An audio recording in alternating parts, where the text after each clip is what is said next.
Well, hello, hello. Welcome back. We are all set to jump back in to Bunnicula. We are presently ready to read chapter 5. And where we left off... that's right. Chester and Harold had followed Bunnicula into the kitchen in the middle of the night, where they caught him abusing a zucchini. So now, chapter 5. Chester goes into his act. The next morning, I was awakened by a scream. Robert! Robert, come down here right away. There's something wrong in the kitchen. For a moment, panic seized me. I thought she'd run out of dog food. But then I remembered the events of the previous evening. Mr. Monroe came bounding down the stairs. Chester! Chester! I cried. Did you see Mr. Monroe? His face turned white. It's Bunnicula, isn't it? No, he said calmly. It's shaving cream, you idiot. By now, the excitement in the kitchen was at full throttle. The table was covered with Bunnicula's handiwork. There were white beans and white peas and white squash and white tomatoes and white lettuce and white zucchini. What can it mean, Robert? Mrs. Monroe was saying. I'm getting worried. One tomato was a curiosity, but this is unheard of. There must be something wrong with our refrigerator. That's it. It's turning all the vegetables white. But look, she said. I left these tomatoes on the windowsill, and they're white too. And this squash I left in the bowl on the table. At that moment, Pete and Toby came into the kitchen. Holy cow! What's going on? Hey, maybe it's a vegetable blight, Mom. Could that be, Robert?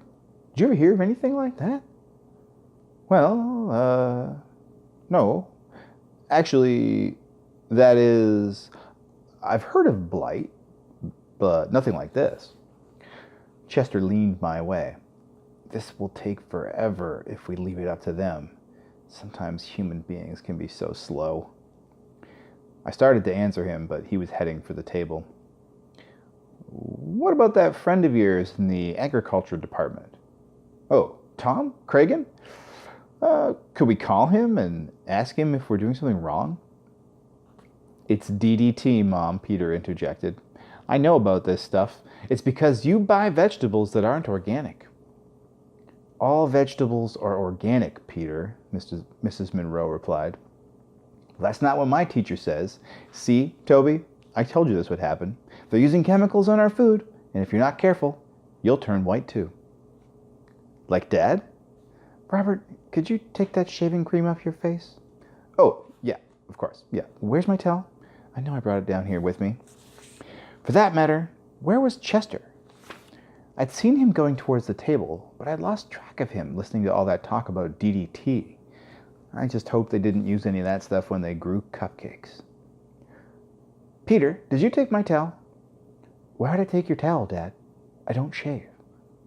Just then the door swung open. I could not believe my eyes. There was Chester with Mr. Monroe's towel draped across his back and tied under his neck like a cape. That was strange enough, but on his face was an expression that sent chills down my spine. His eyes were wide and staring. The corners of his mouth were pulled back in an evil grimace. His teeth were barred and gleaming in the morning light.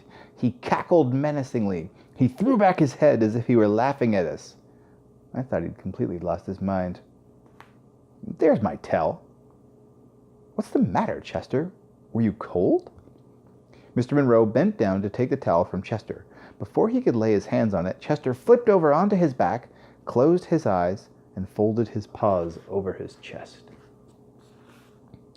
It was a hideous sight. He opened his eyes wide, his paws outstretched. He slowly lifted his head, his eyes glazed and vacant. Soon the upper half of his body followed, all in one smooth flow, until he was in a sitting position. Dad, did you leave your brandy glass out last night? Chester's acting a little weird. Well, son, cats are funny creatures. I glanced at Chester. He wasn't laughing. Psst. Chester, what are you up to?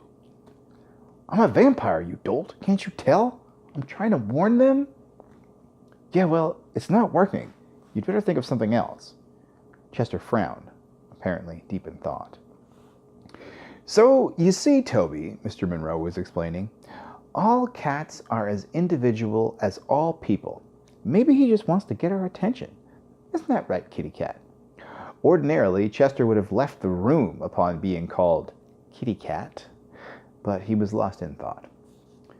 Come on, Chester, give me back my towel.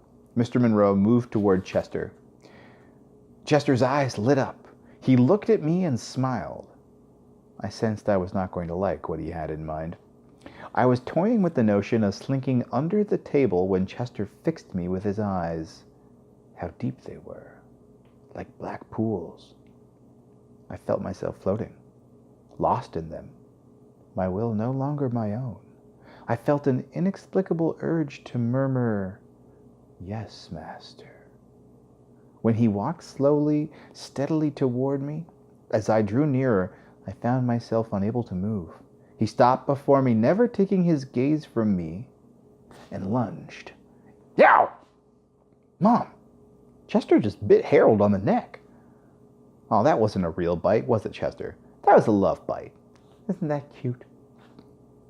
Love bite my foot. That hurt. Chester, what's the matter with you? I sputtered. Do I look like a tomato? Well, it doesn't matter anyway, Harold. They don't understand. How can human beings read the same books I do and still be so thick? Our conversation was interrupted. Mrs. Monroe picked Chester up and cuddled him.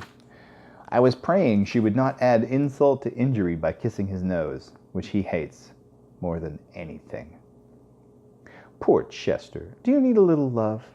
Do you know what I'm going to do, you big ball of fuzz? Oh no, I could tell what was coming. I'm going to kiss you on your little nose. Yep, I could tell that was coming all right. Chester knew better than to resist. He went limp in Mrs. Monroe's arms. Mr. Monroe took his towel off Chester. I still don't know why he's wearing my towel, he said. I think he must be cold, dear. Here's your towel. Why don't you get his kitty sweater? Chester looked ill. And he can wear it all day. As Chester was being buttoned into his bright yellow sweater, with little purple mice in cowboy hats all over it, Mr. Monroe said, What about those vegetables? Shall I speak to Tom Cregan? Yes, dear, Mrs. Monroe said. Well, why don't you?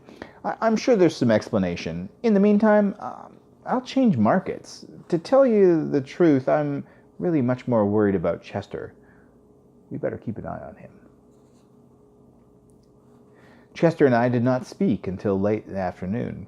I was busy nursing my neck, and Chester was busy hiding under the sofa, too embarrassed to be seen. We did speak at last, but it was a brief exchange. Hey, Chester, I called when he finally crawled out from under. We don't have to worry about any vampire bunnies anymore. All you have to do is stand outside his cage in that sweater, and he'll laugh himself to death. Chester was not amused. That's right, make fun, all of you. No one understands. I tried to warn them, and they wouldn't heed. Now I'm going to take matters into my own hands. Whereupon, Chester and his 16 purple mice went into the kitchen for dinner. Well, that could have gone better. Very well. That is the end of Chapter 5, and we'll be back shortly for Chapter 6, Harold Helps Out.